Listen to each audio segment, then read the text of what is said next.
Hello friends, welcome to Kavi Kanji.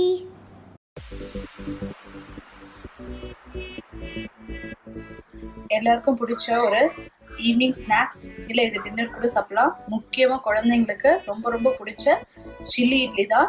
எப்படி செய்யறதுன்னு இன்னைக்கு பார்க்கலாம். அதுக்கு தேவையான பொருள் என்னென்னு பார்த்துடலாம். அதுக்கு 4 இட்லியை நான் கட் பண்ணி வச்சுருக்கேன். குடமிளகா கொஞ்சம் எடுத்து வச்சுருக்கேன்.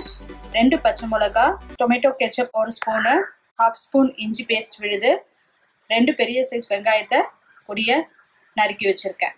இப்போது நம்ம கட் பண்ணி வச்சுருக்க இட்லியை டீப் ஃப்ரை பண்ணி எடுத்துக்க போகிறோம். ஆயில் ரொம்ப ஹையில் வைக்காதீங்க, அதே மாதிரி ரொம்ப லோவில் வைக்காதீங்க. ஒரு ஹை மீடியம் ஃப்ளேமில் வச்சு போகிறீங்க, அப்போ தான் எண்ணெய் பிடிக்காது.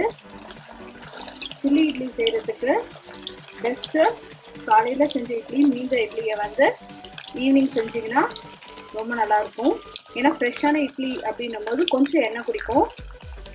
அப்படி ஃப்ரெஷ்ஷான இட்லியில் செய்கிறீங்க அப்படின்னா ஒரு 1 hour இட்லியை ஒரு பாக்ஸில் ஃப்ரிட்ஜில் வச்சுட்டிங்கன்னா எண்ணெய் குடிக்காது. ஸோ இப்போ நம்ம இட்லி எல்லாத்தையும் ஃப்ரை பண்ணி எடுத்துடலாம்.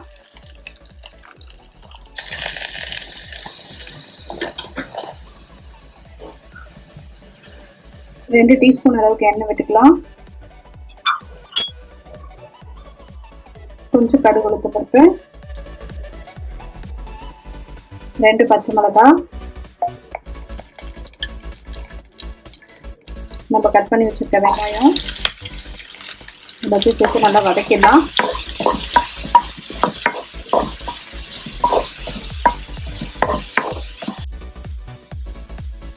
கொஞ்சம் உப்பு சேர்த்துக்கிறேன். நம்ம எடுத்து வச்சு இஞ்சி பூண்டு பேஸ்ட் 1/2 ஸ்பூன் ஆட் பண்ணிடுறேன். நல்லா வதக்கி விட்டுடலாம். இந்த இஞ்சி பூண்டு பேஸ்ட்டோட வாசம் போயிடணும். உங்கள்கிட்ட இஞ்சி பூண்டு பேஸ்ட் இல்லை அப்படின்னா 2 பூண்டு பல், கொஞ்சம் இஞ்சி அப்படியே நச்சு கூட போட்டுக்கலாம்.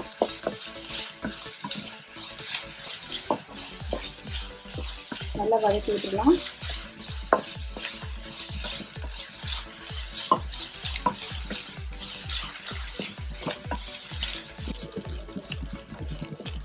இப்போ வெங்காயம் நல்லா வதங்கி லைட் ப்ரௌன்ல இருக்கு.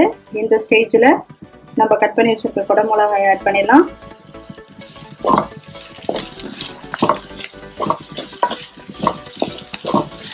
இப்போ நம்ம எடுத்து வச்சிருக்க கெச்சப் ஆட் பண்ணிடலாம். அது கூட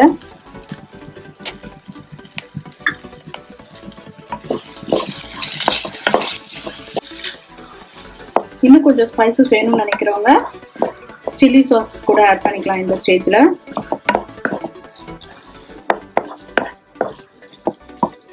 நல்லா வதக்கி விட்டுடலாம். இப்போ வெங்காயம் குடமிளகாய் எல்லாம் நல்லா வதங்கி கெச்சப் கூட நல்லா சேர்ந்து கிரேவியாக இருக்குது. இந்த டைமில் நம்ம ஃப்ரை பண்ணி வச்சுருக்க இட்லி இது கூட ஆட் பண்ணி மிக்ஸ் பண்ணிடலாம்.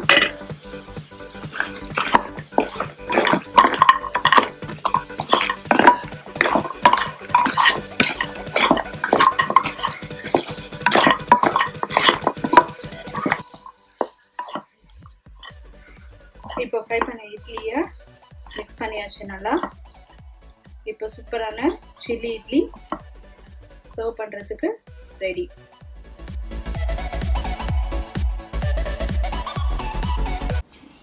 Thanks for watching this video. உங்களுக்கு இந்த வீடியோ பிடிச்சிருந்துச்சுன்னா லைக் பண்ணுங்கள், ஷேர் பண்ணுங்கள், கமெண்ட் பண்ணுங்கள்.